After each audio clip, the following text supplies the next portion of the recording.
Hey everybody, this is Michael here with Max, and welcome to the Safe Zone. And today we're going to be trying something a little bit different, which is rather than focusing on any one particular game, we're going to do a general update on what's happening in the survival genre these days.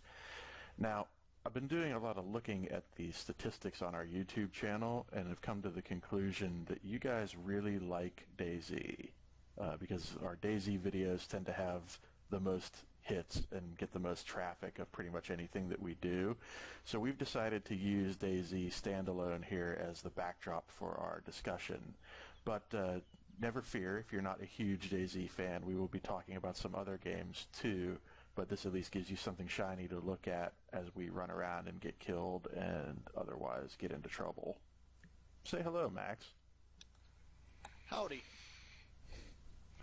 So I am actually in that little barn, that little farmhouse that's just north of Kamishovo off the coastline. If you remember that dirt road you can go up, Max. When you get the Kamishovo spawn, and there's that one little barn that you can only enter from the one side. Unfortunately, there's no actual loot in here, but I may head down the road here back to Kamishovo and see if I can find anything interesting. So, yeah, it's been a little while since we looked at DayZ, and one of the things that I noticed right away whenever I started playing this latest build of it is that when you look down, you can see yourself now, which is kind of cool. You actually can, like, see your legs and feet and all sorts of stuff that just wasn't there before. I'm kind of into that. I think, you know, games that do that have kind of a cool, immersive quality to them. Like, I always think back to Mirror's Edge, which I think was a game that did that really well, like in terms of representing your character's body in the game world. Yeah, Mirror's Edge, I remember that, and I can't remember. There's another game too that I believe that you could do that on.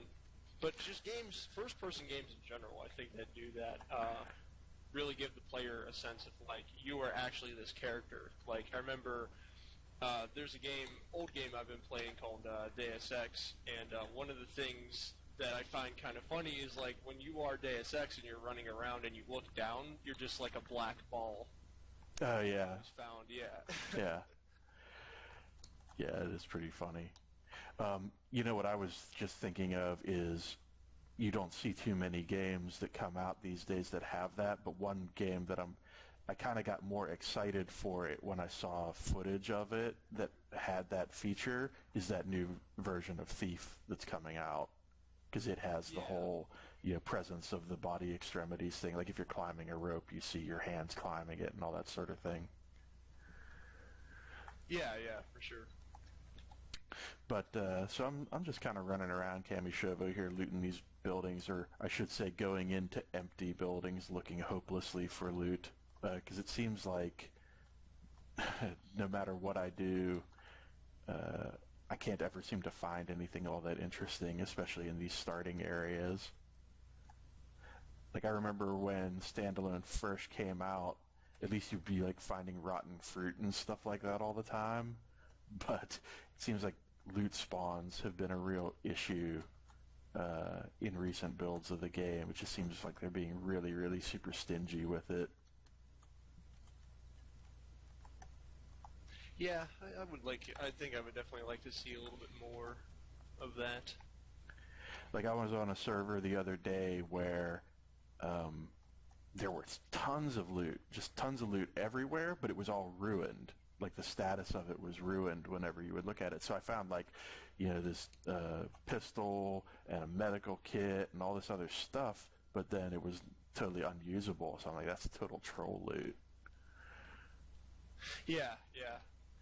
I remember some of the really the kind of like the loot boxes and things like that are still I think a little bit iffy, but I think I have to say, I mean, out of booting this game up, now for the first time in quite a while, I have to say it's definitely very improved. At least very very down the line that from where we last kind of took a look at this.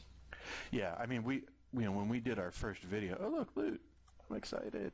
Um, when we did our first video of this, it was basically that original first shipping version of the of the standalone. So we didn't even look at. I think maybe it had been patched once. The version that we looked at in our first video, and a lot has definitely changed since then. But it's that weird kind of incremental change where they've probably put out a dozen or so patches for this game since it first hit early access, but it's really taken the cumulative effect of all of those patches to really notice any sort of significant difference in it, I think. Yeah. I mean, and they've definitely, I think, the consistent patching that, the development team for this game and, guys like Dean Hall have been putting time and effort into the game. Like, on this server alone, I think since it's an official server, it seems, again, to run a lot better. And, like I said, I'm excited to see they've made significant significant progress. Right. With all these patches that they've been doing. Yeah, I mean, you definitely see a lot of issues still with, random twitchiness or random kind of glitchiness with the movement in particular. Like, sometimes there's a weird kind of momentum to the way your character moves that I'm not sure whether or not it's intentional or not, but it can feel a little awkward at times. Almost like they're trying to be too realistic with the movement momentum, it almost seems. But just the fact that I can actually move around these buildings pretty readily and pretty easily and actually look around and find the occasional item, I think is pretty good. It's definitely improved from the last time we looked at it, for sure. Yeah. And like I said, I'm definitely excited to see where this goes from where they're starting to kind of take the game. Yeah. So we should probably talk while we're kind of on DayZ about some of the new functionality beyond being able to see your feet. So some other things that I've noticed that are kind of cool is, and again, some of this might not be necessarily news to some of you if you've been playing all along, but just for the sake of completeness, I've noticed that now when you walk up to doors and whatnot, you don't have to hit the middle mouse button to open them anymore. You can hit the F key as an alternative, which is really nice, because I've always found, both in this game and in Arma, that having to use the middle mouse button for that interaction always felt a little bit cumbersome to me. So it's nice to have a built-in alternative to that you can remap in the key bindings and whatnot. Yeah, definitely. With the improvement of all the really the interface, and really just kind of the customization, for people and their certain play styles and everything like that. It's again nice to see them kind of give people really the freedom to do the things like that, to set up the game the way that they like to play it. Yeah. I definitely noticed still some issues, like especially moving around inside buildings, where it seems like, as you're going around corners or as you're kind of, trying to move in enclosed spaces, it still seems a little bit cumbersome and a little bit tricky. I'm sure, the more you play, the less of an issue that is, but I definitely find myself sometimes struggling in the indoor environments to get my character to behave with my intention. Sometimes it's like the game just kind of goes on autopilot and hooks you on scenery or something like that, when you'd really just rather kind of roll off of it more fluidly. But I feel like that's not a problem that's unique to DayZ, really. That's, something that happens in tons of games. And actually, there's very few games out there that I think handle that particularly well in terms of how your character kind of rolls off of objects or interacts with obstacles and that sort of thing. Yeah. I mean, it's the whole kind of trying to cut the edges off, because again, it seems like, just walking right next to a pole, sometimes is like a lot more cumbersome than it actually should be. But like you said, there's plenty of other games. I mean, I could think of one right now, like Borderlands is a lot like that, where there's invisible walls and things like that. You kind of get stuck on. You'd be like, why am I getting stuck on this? But Right. But yeah, I think this game. But yeah, it does. I think it does a solid job to kind of handle that a little bit. Yeah.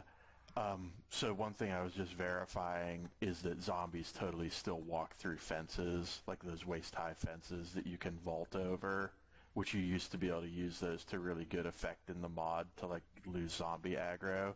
They're still just clipping right through them, which is kind of a bummer. But I'm also noticing that the zombies' pursuit seems to be a little less aggressive than it had been in previous versions. I'm actually going to test that theory right now. Nope, she's coming right at me. I'm going to see if I can actually lose this zombie. I think that's a good test to see where we're at with the zombie AI. Because obviously the thing you want to be able to do if you don't have a weapon is to just outmaneuver the zombie, right? And have them lose track of you, right? Because you've gone and hidden around a corner and therefore are no longer pursuable, or in other words, they've lost sight of you, so they no longer have any idea where you are because they're just a dumb zombie. But that's really been one of the biggest issues in the game thus far, and it kind of seems like that still is an issue here from what I'm seeing.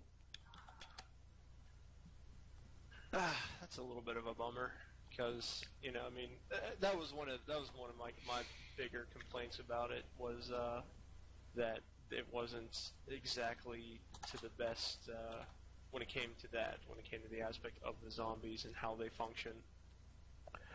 Yeah, I mean, I think there's definitely improvements that have been made, especially in terms of their animations and whatnot. Like, they definitely seem way more fluid than they did in previous versions. But I'm a little bit... So we'll see here. This will be a good test. So I just sprinted to get away from a zombie, and now I've kind of gone prone around a corner, and I'm waiting to see if the zombie's just going to track to exactly where I am, or if it actually lost me. Because I think it's okay if they're persistent, but if they just automatically know where you are based on your position in the game, I think that's the bigger issue. So it looks like I may have actually lost this Zed. I'm going to kind of creep up around the corner here and see if it's lingering around this corner. Yeah, it looks like I did. I actually did lose a zombie successfully.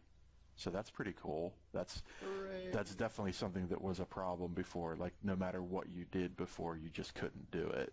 So that's pretty exciting. That deserves some victory rolls. I'm going to prone roll here because that's pretty awesome. Go DayZ Dev Team. Okay, so I think I actually need to bandage myself because I think I kind of hurt myself. So let's see. I think I have some here. Let's go ahead and use that.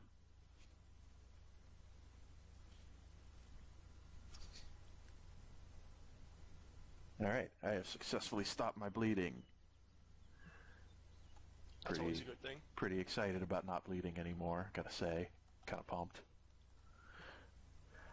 So yeah, I'm just going to kind of continue. I think I'm going to head down to the coastline and see if I can get down to one of the industrial areas and maybe get myself some kind of tool or implement that I could use as a melee weapon, and we can test where we're at with melee.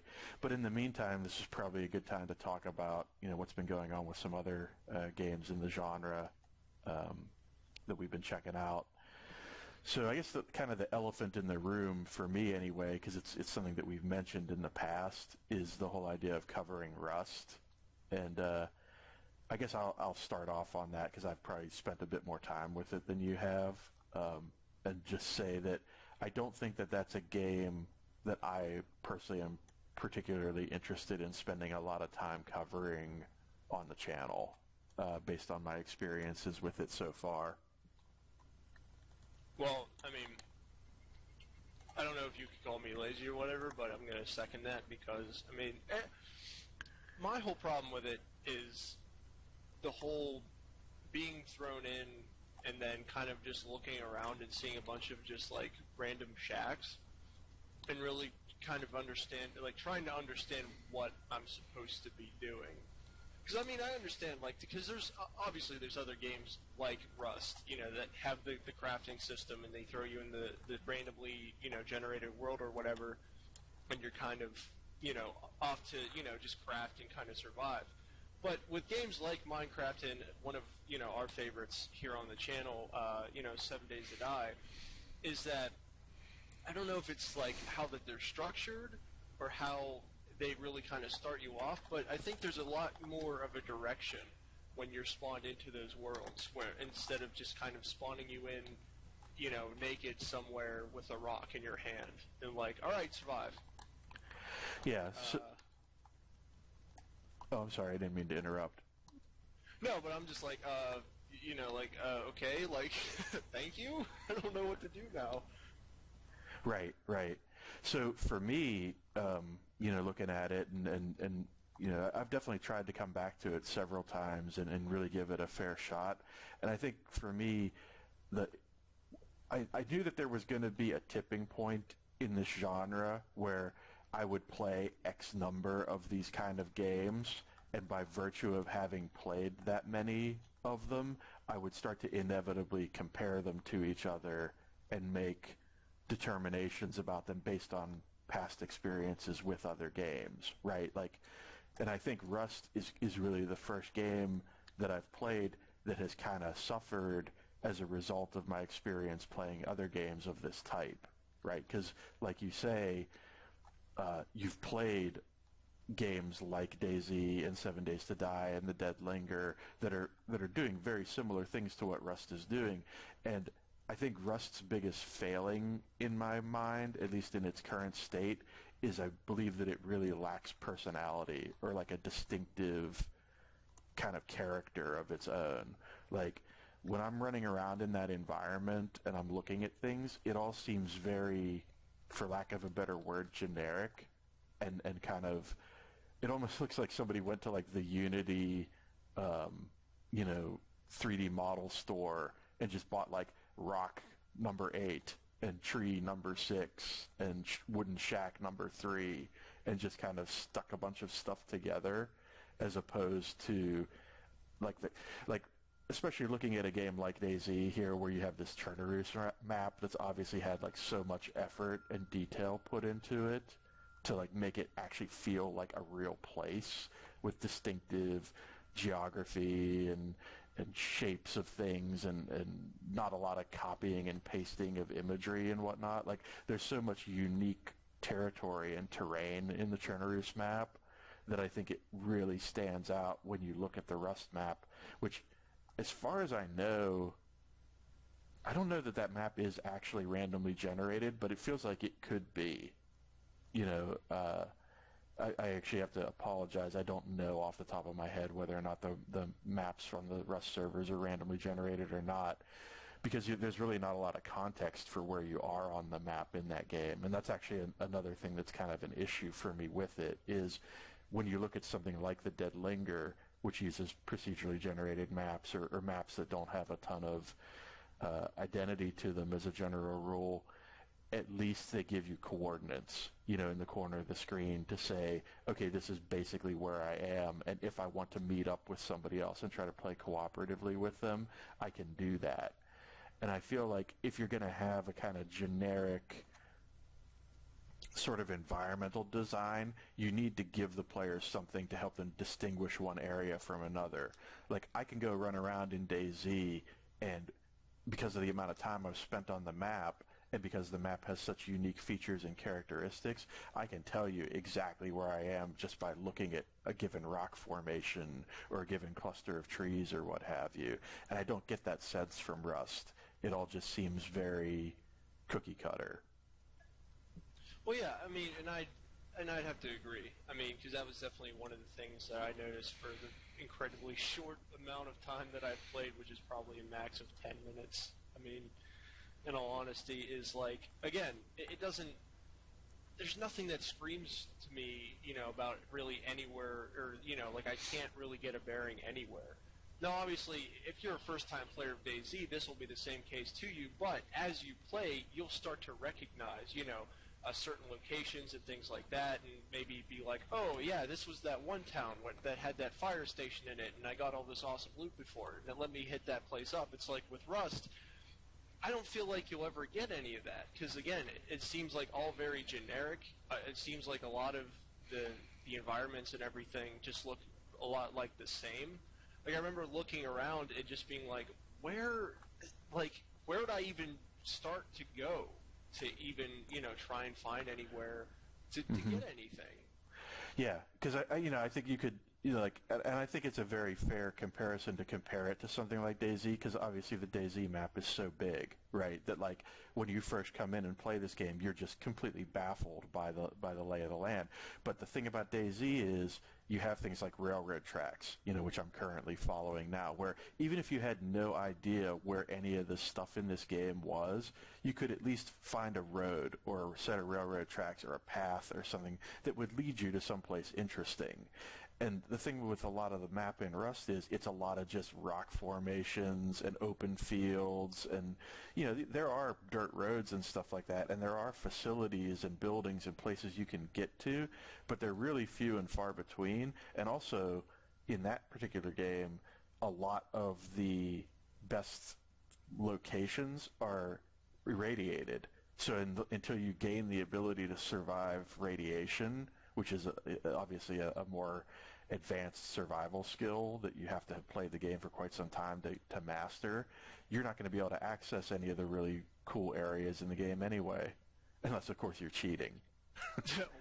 well, yeah, and that's been an issue on the game, from what I've heard and what I've read. But even and that's actually a good point that you brought that up too. And this is one thing that I believe that Rust suffers from, much like Nether suffers from, is that there are people on there who are incredibly dedicated.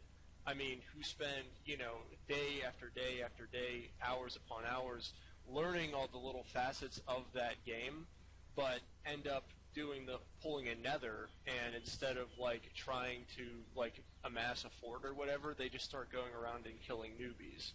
Mm-hmm. Or pillaging what other people are trying to build. Yeah, exactly.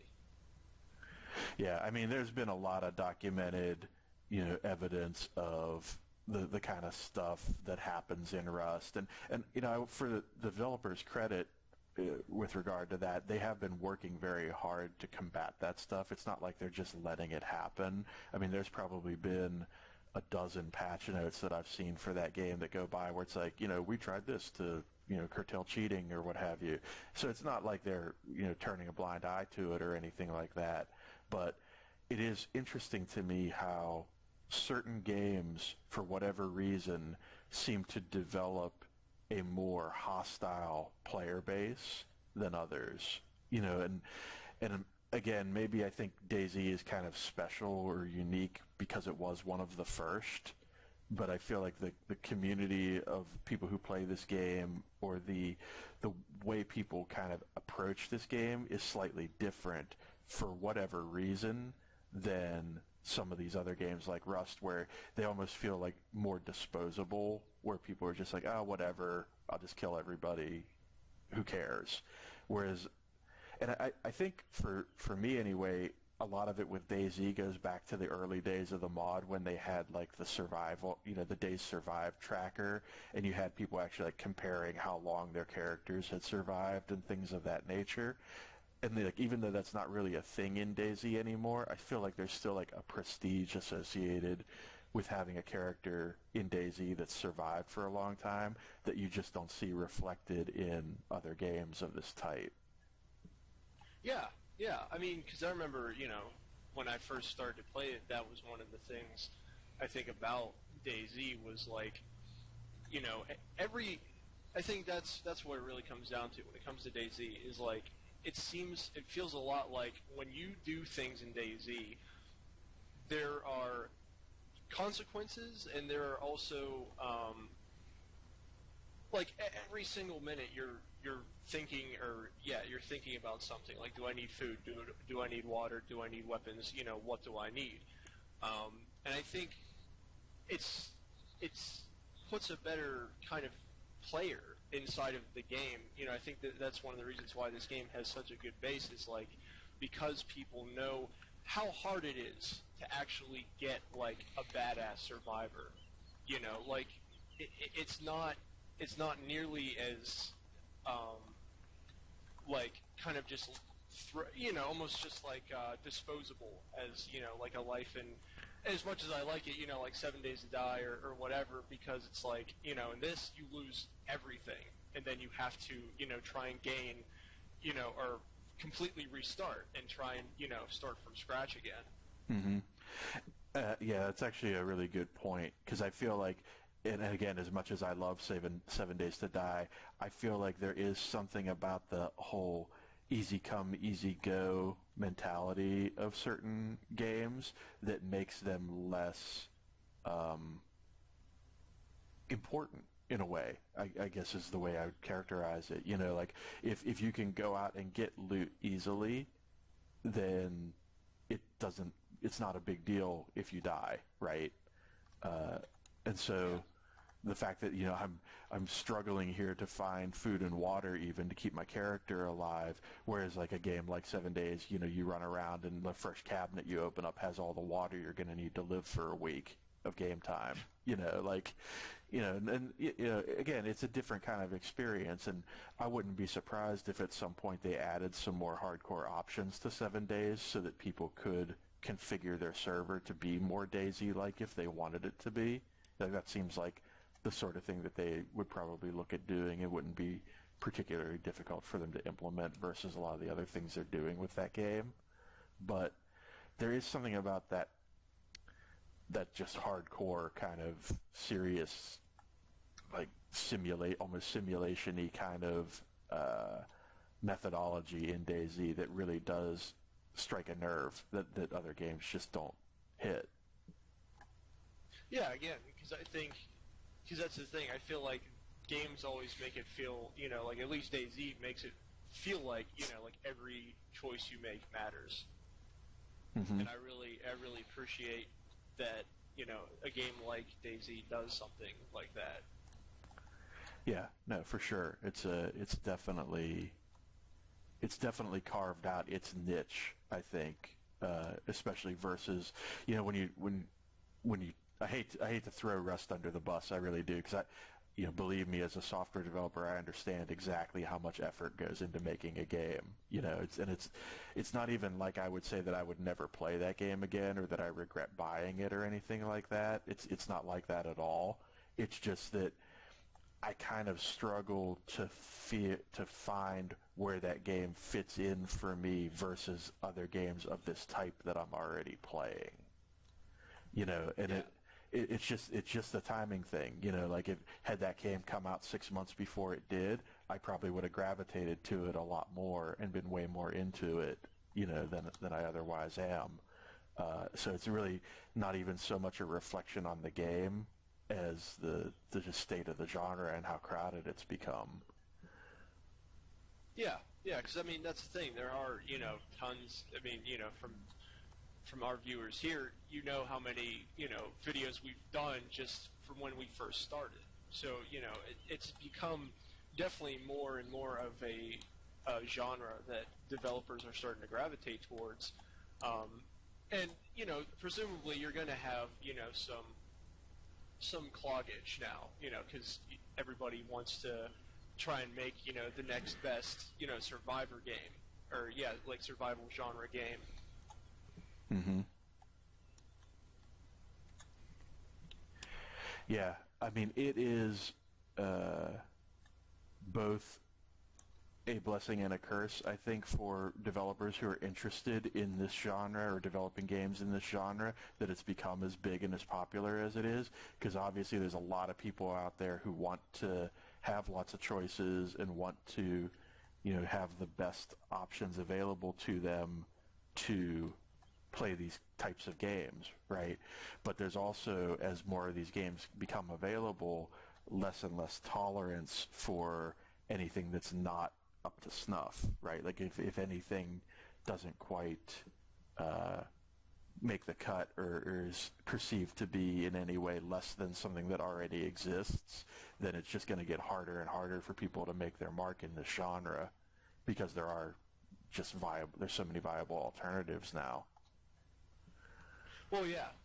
I mean, that's the thing. Yeah, competition is definitely getting a lot stiffer because, these games are already establishing such giant, user bases. Because that's the thing. We could say all we want about Rust, but there are, 60, 70 some thousand people who get on every single day and play it. I mean, which is, about the same number as DayZ, maybe just a tad less of that because DayZ is a little bit more expensive, but still, I mean, to have the amount of people, again, playing and, indulging in Rust as there are, I think is definitely a testament to, people wanting to play more of these.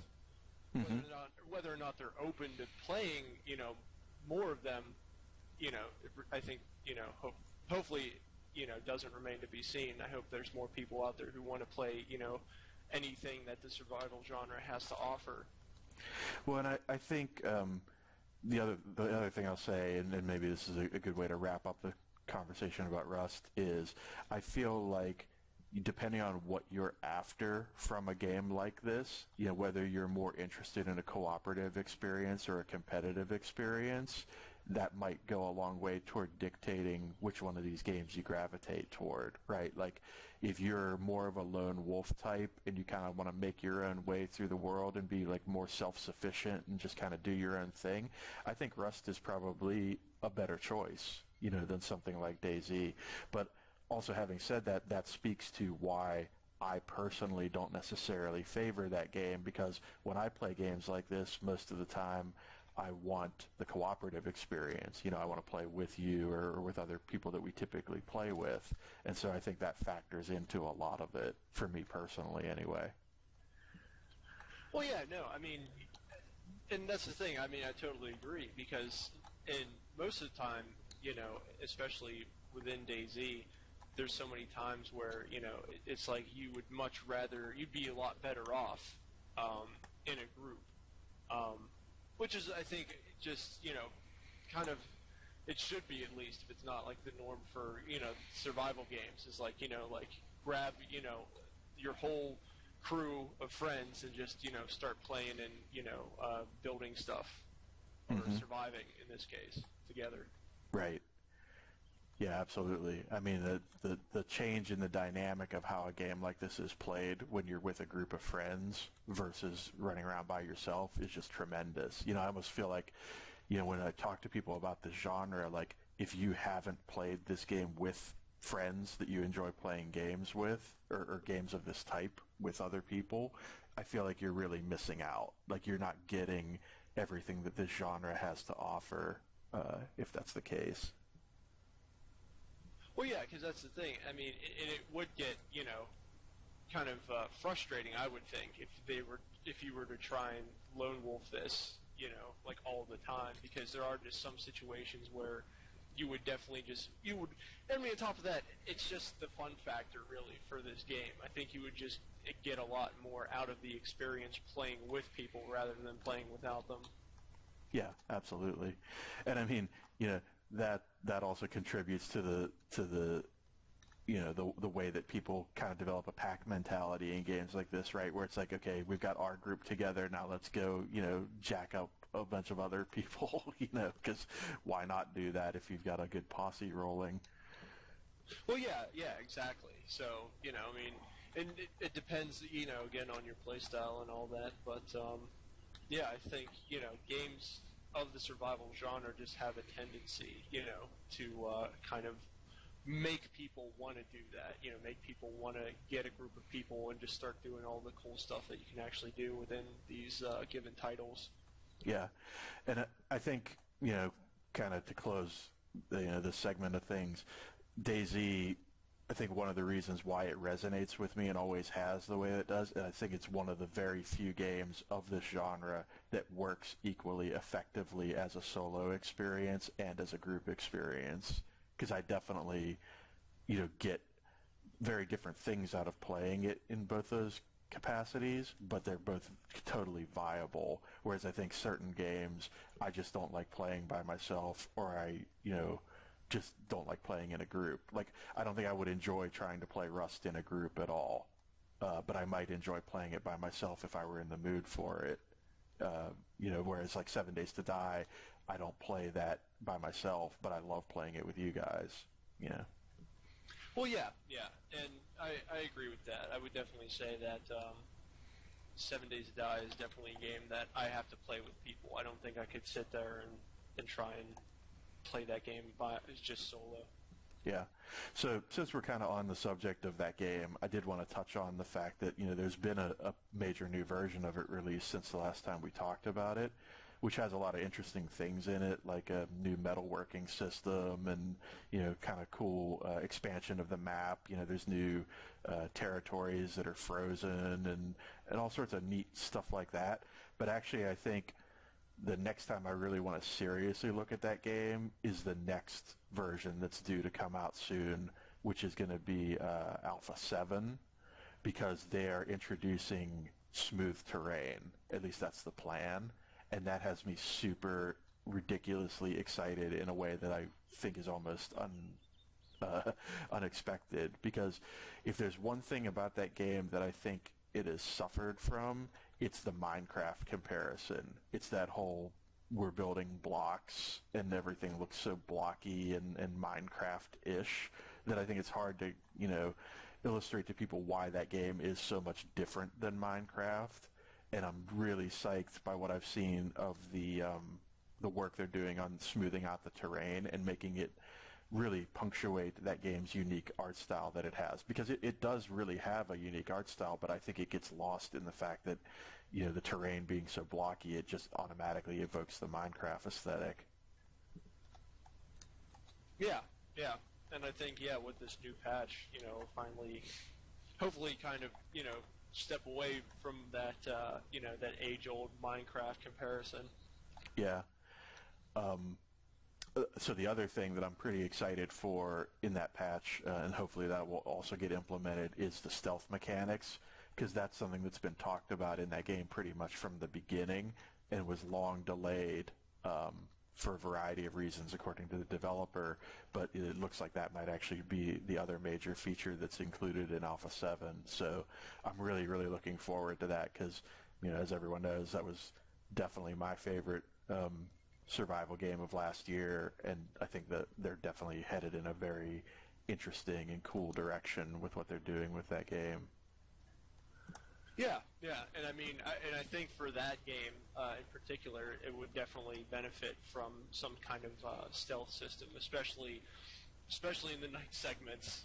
Yes, yeah, to actually be able to go out at night but have to use stealth to make that work, I think would greatly enhance the dynamics of that game because, let's face it, right now when you play 7 Days to Die, you basically play it in two different modes, right? Like you run around like a maniac during the day trying to get out of the resources you can and then get back to a safe place and barricade and hold up for 20 or 30 minutes or however long the day-night cycle set on the server. And, honestly, at a certain point that gets kind of old because maybe you want to go out and explore the map, but maybe you don't have time to do that, or you don't want to set the daylight too long on the server because you don't want to have to deal with the horde for a super long time at night. So I feel like giving you more viable options to deal with the zombies at night is going to make that game a lot more interesting a lot more of the time. Yeah. Again, because it now gives you a viable option to actually keep on moving instead of pitching a tent in a attic somewhere and just kind of waiting until the undead slow down again. Yeah, exactly. So yeah, I think hopefully by the time we do another episode, that version will be out, and maybe we can use that as kind of the basis or the backdrop for our next episode. But we'll see how things go. But I did want to talk about a few other games that have had some announcements and some stuff happen happening with them. And unfortunately, I haven't really had a lot of time to check out what's been happening with these games, but I did want to mention, I know there was just a major patch for No More Room in Hell, where they, I think, added a new map or revised an existing map pretty significantly, and also like tweaked a bunch of gameplay stuff. Like, again, apologies, I haven't really had the time to look into it like I would have liked, but I'm pretty excited to check out the new version of that and see what's been tweaked and refined in that, because I'm a real fan of that game's hardcore attitude. You know, it's definitely one that I think about like all the time. Is like, man, I wish I was better at that game than I am, because it's pretty awesome. But it's kind of rough whenever you go into it knowing that you're probably not going to succeed. Yeah. I mean, and again, that's that's been that game's. If anything, I think that's a good thing, is that it's found a way really to kind of distinguish itself from Left 4 Dead and games, and things like Contagion, because, it has such an emphasis on, like, you're going to have to be coordinated, you're going to have to get, the full 8 people or however many you set on the server and, try and get through a given scenario. Yeah, and it's like we were talking about earlier about how important it is for games in the genre to have a unique identity and have that thing that kind of separates them from the pack. And I think that game definitely does have that. And so, like I say, I'm looking forward to checking it out again in the future for sure. But the other one is, of course, the Dead Linger, which they're always. It seems like they're always working on a major new build of that game, and much like 7 Days to Die, I feel like the past couple of builds haven't maybe been as exciting as what they're talking about for the next upcoming build. But there's a lot of interesting stuff in there that I'm really looking forward to checking out, like the helmet view, like how like wearing a helmet helps you in that it protects you, but it also hurts you in that it obstructs your field of view. Things like they're doing to enhance, structures that you can find. Like there's that big supermarket that they added in. Just a lot of like additional zombie variations, improvements to melee combat. There's a lot of stuff happening with that game that I'm looking forward to checking out. But I think, much like some of these other titles, I'm waiting for that next big version to drop before I really jump in again and give it another look-see.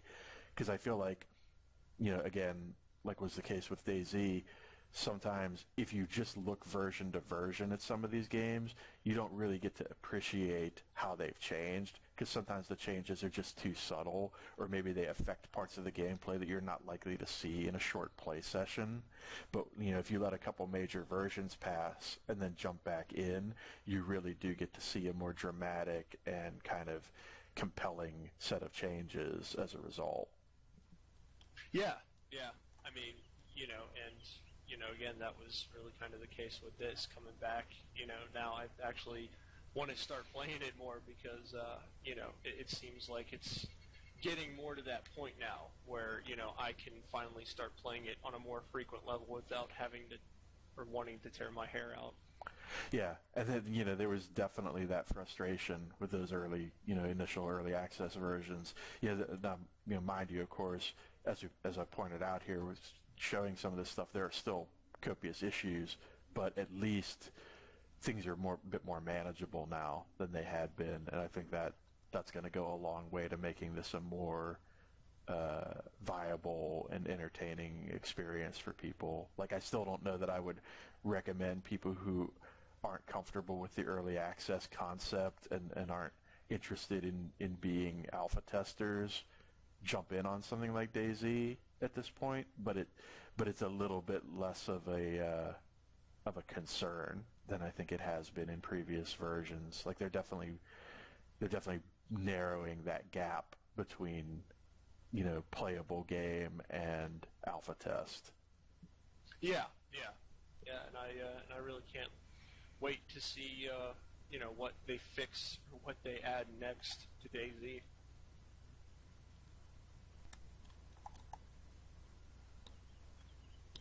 Hey, a zombie. Cool. Let me try out this thingy. Oh, that totally worked. Well, maybe not so much. I think I just got a lucky hit in. It works. Yeah, it works. It's not great, but it definitely works.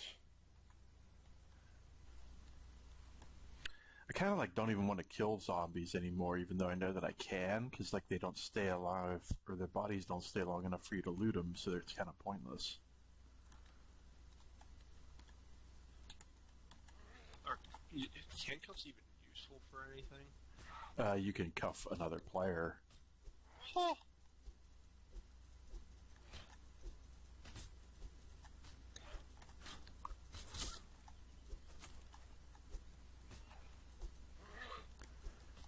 Oh shit. There's 2 zombies. That's way more than I would prefer. Too many now. Yarp. Okay, so... Ah, that was a nice hit. So they definitely have centered the hitbox, because now when you put the crosshair on the thing you want to hit, that's actually where it connects. At least with the crowbar. Yeah. See, I was trying to compensate based on the animation, but you don't even have to do that. You just center it.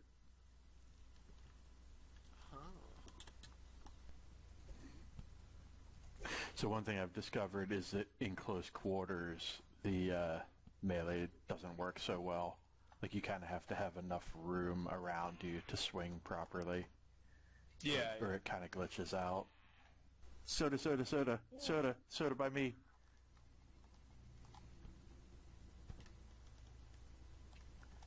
Yeah, I see it. Thank you, dude. Mm-hmm. That definitely wasn't there before, so there's definitely loot cycling happening. Yeah, it's weird. Like, there's a rendering glitch where like you're in the floor to me.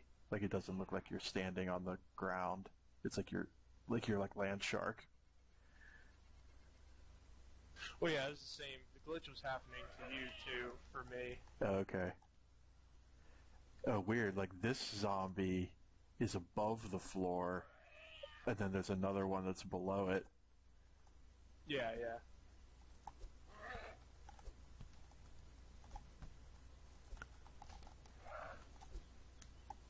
Oh, there you are. Okay, you're above ground now.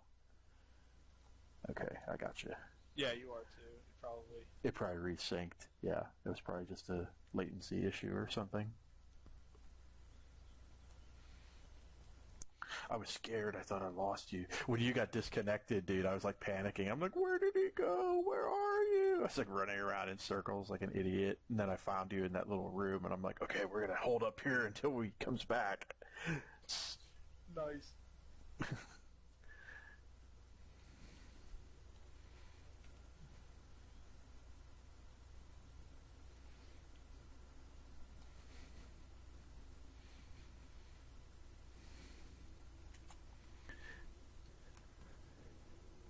Man, it's crazy. Oh, What? I'm unconscious. Oh, shit. I see that. Oh, no. Oh, shit. How do I help you? I don't know what to do. Oh, no, your body's sliding. It's doing that weird, like... I'm dead. Are you dead? Dead? Oh, I guess so. Oh, no, red chain. Oh. It was probably because I drank that alcohol. As well. I think I was sick. I got sick or something. Shit, that sucks, dude.